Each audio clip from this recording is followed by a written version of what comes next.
In this video, I'm going to tell you everything you need to know about how to sell art commissions when you're under the age of 18. I am using notes, so I'm sorry if I look down a lot.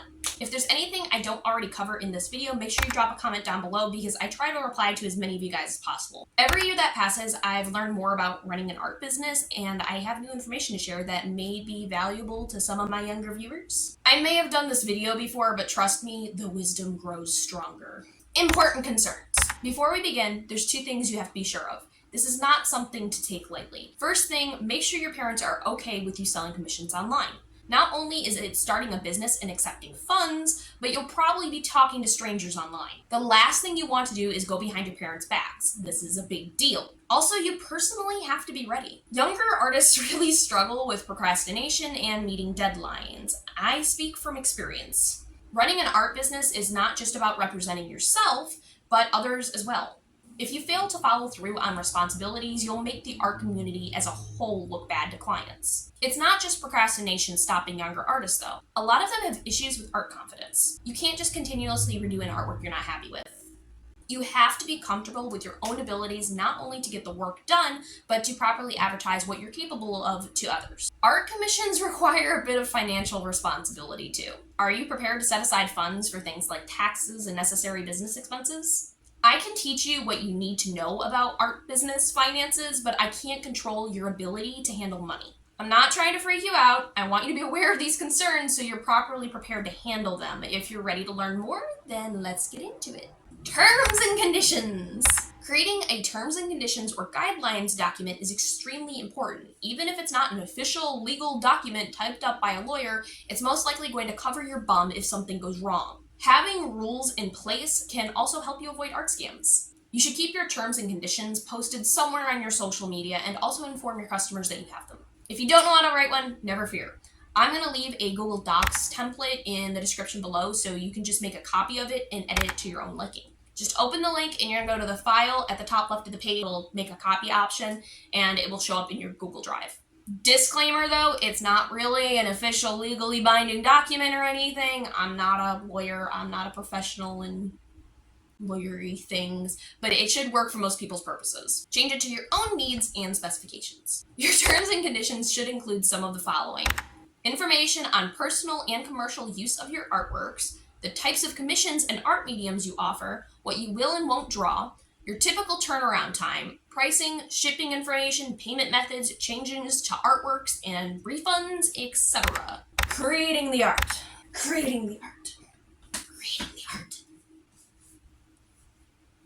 I don't know what I'm doing here. This part is more personal and up to you on what you want to do. I'm not going to tell you how to create art, but you do need to make some decisions. Traditional art and digital art are very unique to each other and have different requirements for selling commissions. Digital art is typically done entirely online unless stated otherwise. Sometimes customers may ask for a physical print, but most artists just sell HD images to their clients. This is honestly a very beginner-friendly way to get into art commissions because the expenses are so small. For a one-time cost of a device to create on, creating digital art commissions is practically free afterwards. You may want to eventually invest into a paid drawing application, possible website, etc., but they aren't really necessary. Digital art tends to be more widely accepted, but that comes with pros and cons. There's some customers that might try to lowball you for only $1 or $2, and it might be more widely accepted and bought, but it might be harder to get a decent paycheck from it. Traditional art comes with a lot more expenses. Most people that order traditional art expect to receive the original piece, not just an HD image of it. They want the physical artwork. That means you're going to have to consider packaging and shipping. Not only that, but physical art normally means you're spending more money on tools. Just a simple paper drawing could include decent quality paper, pencils, inks, highlighters, and jelly rolls, but also possibly sealers and protective sleeves. To prep it for shipping, you'll need to get a bubble mailer, something to keep the artworks flat and protected, shipping tape, labels, etc. It's not all bad though. Traditional art can usually sell for a lot more money than digital. My priciest digital art commissions right now may go for $40, but I could sell real-life paintings for $150 or more. Sometimes it's worth the extra hassle. Digital art can be the best way to start for most kids though. I originally got into art commissions by drawing on a cracked $50 phone. I drew with my thumb.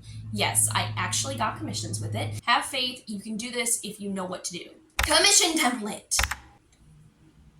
I really don't know what I'm doing. After you officially decided to sell art commissions, you've created your terms and conditions, and you've decided on what type of products you're going to offer, you now need a commission template. A commission template or sheet is an image or multiple images that advertise and list information about your commissions. These could be the single most important thing in getting customers. I've created an entire video on how to create one, and I'll link it down below. If you don't really want to watch the entire video, here's the key takeaways. Make sure you use a square template. It's the best shape to use for most social medias. Use a larger resolution size so the image isn't blurry. Choose a decent color palette. Try to avoid neons and eyesore colors.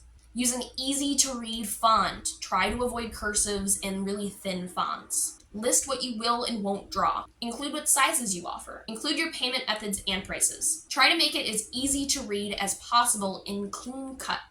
Pricing.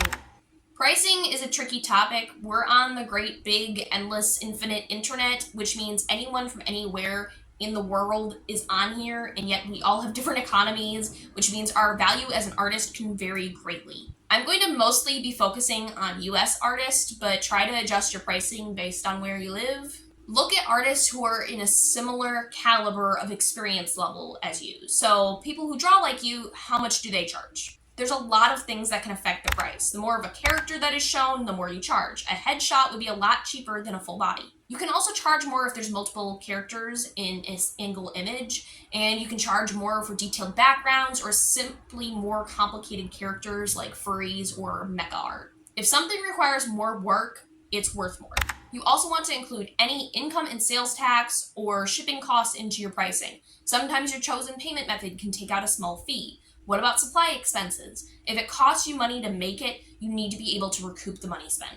You also need to consider how long you spend on a piece. How much is your time worth? There's another channel I recommend that offers insight on what level you're on in your art and how much your art is worth. First, subscribe to me, and then check out the links below if you're still curious. I can't tell you how much to charge. Value is in the eye of the beholder. Art can be worth pennies or millions depending on who's looking at it. Look at your art and think, how much would I pay for this? What do you think it's worth? Just as an example, when I first started, I was accepting gift cards for my payments, and since I was a beginner artist, I charged $25 for full body digital work. Half bodies and headshots were like $10 each. I had a low price point because my experience level was minimal and I had almost no expenses. Most beginners are going to be charging under $40 for the majority of their digital artworks. If you're selling things like paintings and stuff though, you can still charge a lot more even if you're just a beginner. Payment methods! The biggest drawback to accepting art commissions when you're under the age of 18 is payment methods. Companies like PayPal, Venmo, Cash App, and others will shut down your account with all of the funds in it if they find out your real age. Most companies require you to be 18 years old, and for some reason, some people don't believe me when I say this, but you can look up their terms and conditions of places like PayPal, and they will tell you if you're under the age of 18, we are going to shut down your account. I have a couple solutions to this, some that are simpler than others. First, I'll just mention the obvious solution. Talk to your parents and let them set up a payment account for you and accept the money through them. Again, this is the obvious one. That's what I did for a while. My mom uses her PayPal a lot, and I didn't really want to risk her accidentally spending that money, so I had my dad set up an account under his name that he didn't really use. That way, the account was attached to a legal adult who was managing the account, but I was using it. If you're using PayPal, make sure you're doing everything under goods and services, not friends and family, because that can also get you in trouble. You could get your account taken if PayPal finds out you're wrongly labeling your income. If you make more than $600 a year through goods and services, PayPal is going to send you a tax form as well. Don't freak out. I'm going to go over more about taxes later. If you are using PayPal or a similar method, please set up an actual bank account. This is to further protect you. This is extremely important. Do not leave a big balance in PayPal because there's so many stories out there of people getting their accounts hacked or even taken away by PayPal itself.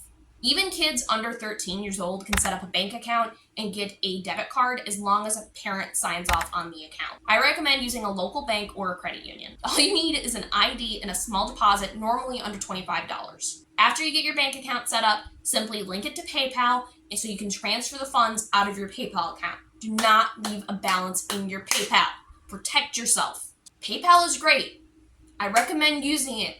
I personally haven't had any issues with it. But even so, I still protect myself just in case something happens. This obviously isn't a fix-all solution. Some parents may not want you using PayPal or other apps at all. So here's some alternatives if you can't use PayPal or a similar app. If you're just doing this as a hobby and not really as a full-on income, then you can consider accepting gift card commissions. You don't really want to be doing this if you're taking commissions on as a registered business because the IRS might think you're avoiding taxes, which is not something you want to do. If you're just a kid and this is just a little extra side money, there's nothing wrong with doing it. If you start making close to like $400 a year with the gift cards, you're probably going to want to consider other options though. But if you're making under $400, you're just a kid, here's how that works. So how do gift card commissions work? As soon as you receive a gift card, immediately redeem the digital code to your account to ensure it worked, but also to stop someone else from being able to use those funds. So as soon as you get your card, redeem it immediately. Do not accept any gift cards that have a physical card swipe option. Someone may still be able to use the funds. So if somebody got like a Walmart gift card and it had a swipe card part of it, but it also had the funds, even though you registered your funds to your account, like you redeemed that gift card, because it still has the physical swipe, someone might still be able to walk into a Walmart and use up your funds. Online-only retailers are ideal because you can ensure that they can't use the physical swipe card. So places like Amazon, eBay, Google Play, maybe even online games like Roblox or something, most gift cards are like a one-time only redeem. So as long as you're able to redeem it, there shouldn't be any issues. Any card that has already been redeemed cannot be transferred to another person. So meaning if there's a balance left on it, it's usually already permanently attached to the person's account. So this is good for you. So if you accept a gift card, somebody else won't be able to use it. The problem is that means if somebody already redeemed the gift card, normally they can't just transfer the balance to another account. So if somebody already redeemed that gift card, you're not going to be able to use it. Hopefully that made sense. If you have any questions, please leave them below. I will answer them. Some people may be hesitant to pay with a gift card, so this is what I recommend doing if you are using gift card commissions. You're going to want to send your commissioner a work in progress or sketch before requesting the gift card so they know you're actually creating something for them and not scamming them. After you send them a work in progress, request the gift card code before you continue. Immediately redeem it, make sure that you've been paid before you finish their artwork. That way, they know that you're not scamming them and you know they're not scamming you. If you're selling stuff in person and not online, perhaps even to some friends or relatives on Facebook, you could also offer cash commissions. It's a little less ideal, but also another option. You could collect the money in person or even have them mail you the money. You can also always accept things like Amino coins or Robux, but I'm focusing on actual real life money in this video. Shipping. Shipping traditional commissions is a bit scary. I recommend doing your own research because shipping could be an entire topic on its own. There's the government-owned postal service, USPS, but there's also companies like UPS or FedEx. Yes, those are two separate things, USPS and UPS. I know it's confusing. They all have different rules and services. Here's some things you should note though. Always make sure you request a tracking number when you go to ship each package. Providing a tracking number through PayPal is key to ensuring you don't get scammed by the customer requesting their money back saying they never received the item. If they have the tracking number, it'll help you. If you're shipping to people you don't know in real life, a P.O. box is a good investment. A P.O. box is a mailbox that you pay to have at your local post office, meaning it has its own postal address. So when you ship something, your customer doesn't find out where you live. You can use the P.O. box address instead. So if they try to Google your address, all they're gonna get is the postal office. Depending on where you live, they shouldn't be too expensive. They normally charge a small monthly fee. Your safety is more important than the small fee they charge though. You can get most necessary shipping supplies at your local retailer like Walmart or even places online like Amazon or Etsy. Your post office usually offers those supplies too as well though, and sometimes they're even free. I know with USPS you can order free shipping supplies online, but I know they also have paid stuff as well. You will definitely at least need bubble mailers and packaging tape. If there's no spot to write on the mailer, you're gonna need labels as well. You will probably want to buy clear sleeves for your artworks either at a place like Hobby Lobby or online. This will protect your artworks further in case the package gets damaged. You will also want to put something inside like a piece of cardboard to ensure that the package doesn't get warped or bent. It shouldn't cost more than a few dollars per artwork for postage supplies. The real cost is in the postage itself, like the cost to actually ship it. However, this is all stuff you can charge extra from your customer ahead of time so they can pay for it. I am not a professional mailing person. I have mailed stuff out to commissioners in the past, and I still do to this day. But if you have any questions about mailing, the best thing to do is go to your local post office. Advertising. Advertising may be easier to do with the internet, but it's becoming harder to get noticed with the sheer amount of other artists online. It's even harder when you're a less experienced younger artist. There's so many places to advertise that can be quite overwhelming, especially when you're surrounded by artists who are better than you. I recommend niching down. A niche is a specialized area or market. This means try advertising in a specific fandom group that you might enjoy. Rather than advertising on a big place like r/art commissions, look for something a lot smaller. You're more likely to have luck in a place that has a higher ratio of customers than artists. It's totally possible to get commissions in places like art commission Reddits or Facebook groups, but it's definitely a lot more difficult. Try places like amino communities, smaller Reddit fandoms, or maybe some small Discord servers. You can also advertise on Instagram, and I have gotten a lot of commissions on there, but it's still harder to get noticed. Also, there's a lot more art scammers on places like Instagram. Make sure you're using a commission template. Try not to look too desperate. It's okay to do emergency commissions, but don't beg people to buy your artwork. It comes off as cringy and annoying. It might help to grow a small following on a place like YouTube or TikTok. And also, if you're doing YouTube or TikTok and your channel gets big enough, you can make money from that as well through AdSense. But that's an entirely separate video. Bookkeeping/logs. It is extremely important to log all of your commissions. I recommend using a service like QuickBooks if you can afford it. Otherwise, a simple Google spreadsheet or even a sheet of paper will do. Just don't lose that sheet of paper. There are multiple reasons why this is crucial. One reason is for taxes. If you were to get audited, you need to have all of your records in order. Also, it's just smart to stay organized. This way, if you have multiple commissions at once, you don't forget about any of them. I like being able to check them off on a paper as I go. Things to include on your little bookkeeping sheet are commission details, customer names, customer email or social media account, date of commission, commission due date, payment date, payment type, payment amount, any possible tax information, shipping cost, shipping date, tracking number, etc. I'm so sick of these cards. I don't have a template for this specifically at the moment. If I create one for you guys in the future, I'll drop a link to it down below, but for now, just write it out somewhere. It doesn't have to be complicated or super aesthetically pleasing. It just has to have all the necessary information. All it is a record of your commissions and what you're currently working on. Business finances, taxes, licenses, permits, and more. Take everything I'm about to say with a grain of salt. Taxes and licenses used to really stress me out. The advice I'm about to give is what I would have told my younger self. Everything I'm about to say is from my own experience, and I'm going to try to cover it from top to bottom, but just as a disclaimer, I am not a financial or tax expert, and this is not legal advice. Everyone will always tell you that taxes and licenses and other financial annoyances are different in every country, state, county, and city. But I can guide you through on where to find the information you need, hopefully. Most of this information will only apply to my US viewers though. Sorry. I'm only just now getting a good handle on my own country's taxes. I can't even begin to comprehend another's. So, younger me, I am here to answer all of your questions one by one. First thing, before I tell you any information at all, you need to ask yourself, are you a business? Or is this just some money you're going to make from a hobby? This is an extremely important question and not something to take lightly. If you plan on making serious cash, you need to register as a business, and taxes get a lot more complicated. However, if it's just some side money you just so happen to earn from a hobby, it's a lot simpler. The IRS does require you to figure this out though. It's all about what your intentions are. It's different in every person's situation, but personally, if I'm going to make more than $400 a year, knowing that I'm actively trying to make a profit, I would consider setting up a business. Let me talk to the hobby people first, and then I'll go over the business option. Hobby people.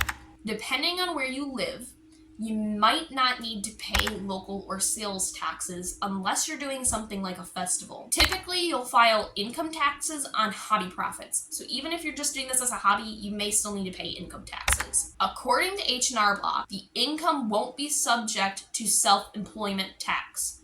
So I'll clear that up in a second. But if you're a minor though, you're probably a dependent, So if you're under the age of 18, you're a minor, you're a dependent, that means your parents can file for this for you when they do their taxes. Since they're the head of your tax household, it's not really your problem. So to clear all this up just a little bit, typically, if it's a hobby, you're still gonna have to pay income taxes, but it's your parents who are going to file that when they file the rest of their own taxes. So it's not something that you specifically will have to worry about much, but it is something you're gonna have to talk to your parents about.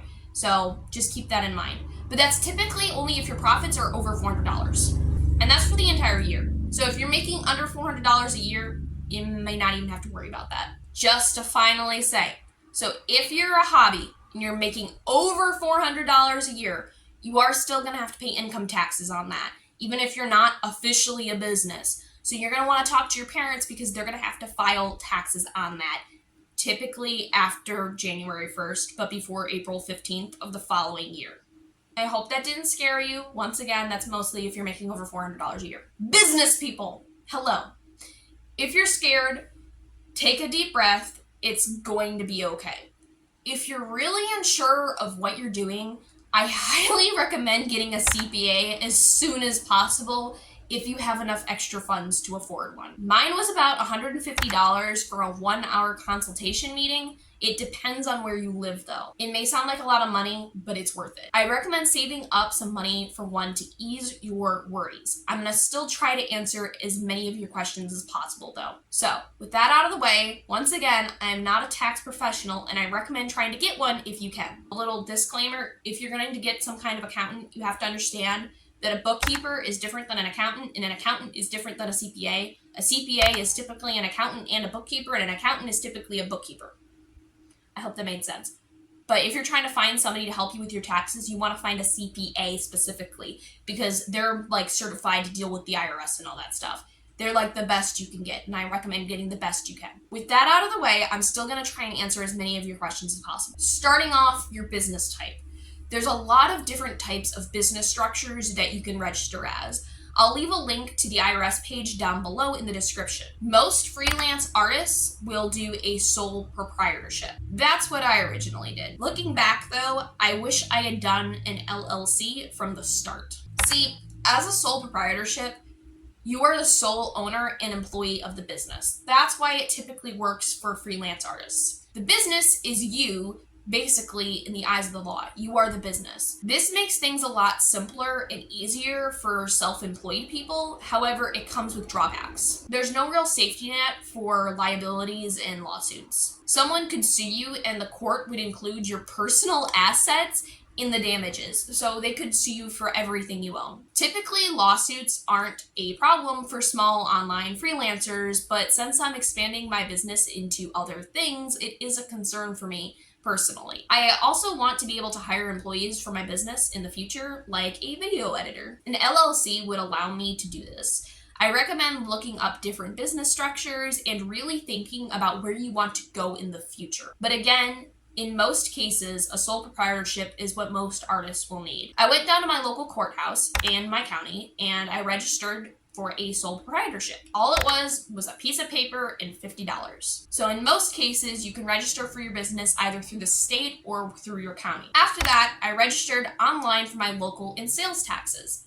Local taxes, where I'm from, are city and county taxes on sales. Sales taxes are the state taxes. Between the local and the sales, it all adds up to about 9% where I'm at. Most of this information you can get from a quick Google search on your state. The most important thing to remember is to file it every single month. If you're late, even by a day, some states will charge enormous amounts of late fees. Mine's due by the 20th of each month for the previous month's sales. So let me clear something up about all of this. Who has to pay local/sales taxes, and what states do you need to register for if you're doing online art commissions? Well, typically your home state wants you to register for it if you plan on making any sales within it. So if you live in Alabama, no matter what, you want to make sure you register for Alabama's sales taxes if you plan on making any sales within there if you live in that state. If you're selling in other states online, there's something called a sales nexus.